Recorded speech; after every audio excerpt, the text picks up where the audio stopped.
नमस्कार मैत्रिणींनो, स्वागत आहे तुमचं माझ्या एका नवीन मिनी व्लॉगमध्ये.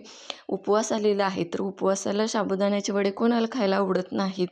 तर आज आपण न तळता साबुदाणा वडे कसे बनवायचे ते पाहणार आहोत. डिटेल रेसिपी मी माझ्या चॅनलवरती अपलोड केलेली आहे ऑलरेडी, ते तुम्ही चेक करू शकता.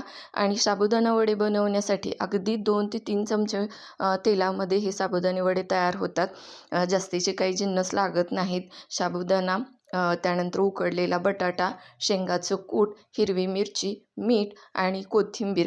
त्याचबरोबर तुमच्याकडे जिरे घातलेले आवडत असतील तर ते सुद्धा तुम्ही ह्याच्यामध्ये ॲड करू शकता. असे छोटे छोटे गोळे, सगळं मिश्रण एकत्रित करून असे छोटे छोटे गोळे बनवायचे आणि ते आप्पे पात्रामध्ये तेल घालून भाजून घ्यायचे. तुम्हाला माझी ही रेसिपी कशी वाटली ते सांगायला विसरू नका. चलो बाय.